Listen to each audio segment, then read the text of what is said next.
Please put your hands together and welcome with a big round of applause Shri Satish K. Singh ji.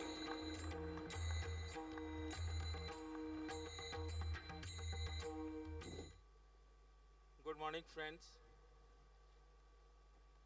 I'm delighted, privileged, and honored to be here for participating on the burning topic of the subject regulation of media. And the topic which has been given is itself says something which is self-regulation of media. I had the privilege of being a member of the NBSA for 2 years and the Chief Justice, late J.S. Verma. I have seen it from the close quarters. I will just briefly touch because the time has been given is 7 minutes. I think already I have exhausted 1 minute. Well, the question is, I will just put up the questions. The question is, you have to differentiate between news media and media first. You have to differentiate between communication, propaganda, advertising, and journalism. Thirdly, you have to look at regulation versus strangulation. You have to differentiate between journalism and embedded journalism, what we saw some 30 years ago when the US planes were bombarding Iraq. Embedded journalist. We are sitting in the Peace Dome and we are talking about embedded word.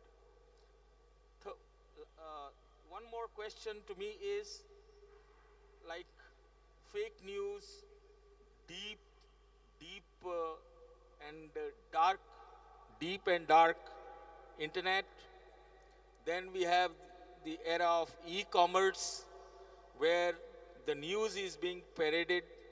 Everybody is a journalist these days. Everyone is a journalist. Whosoever has internet access, whosoever is a student right now, or whosoever is not, whether he is living in villages or whether he is living anywhere in the world, apart from the decorated and the formal journalist, everybody is a journalist. You have 1100 YouTube channels as of now.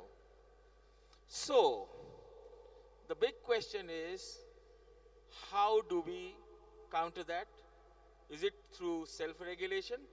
Here we are living on extremes. We have a government media, or government or semi-government media. On the other hand, you have numerous private channels, internet, YouTube channels, even a Facebook or an Insta journalist, and various modes of other net avatars. And how do we do that? Who will do that? What is the aim? These are the challenges. I think we have a lot of examples.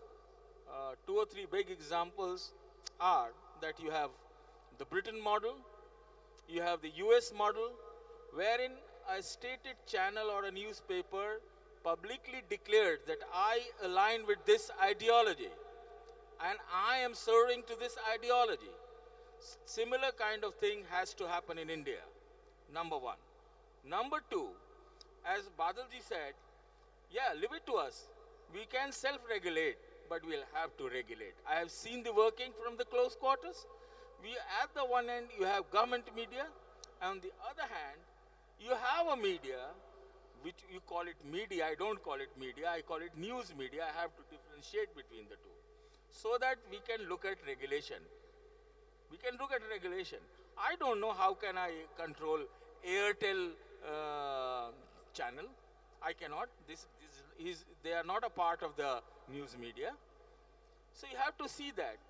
So there are private channels and private outfits who caters to the whims and the fancies, the targets, etc. of a particular group. So herein we come to.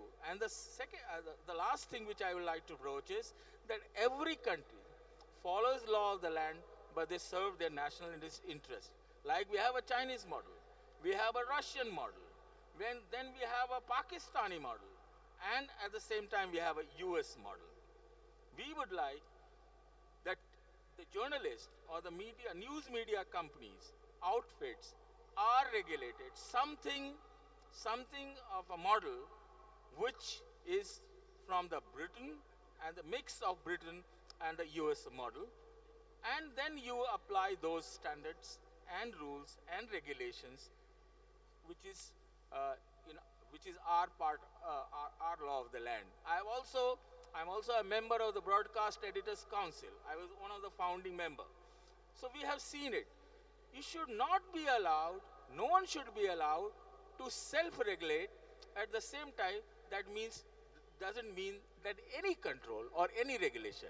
So my idea is that let's allow the law of the land to take course, be tied to the law of the land, and that is the big and the best form and the secure form of regulation. Thank you very much.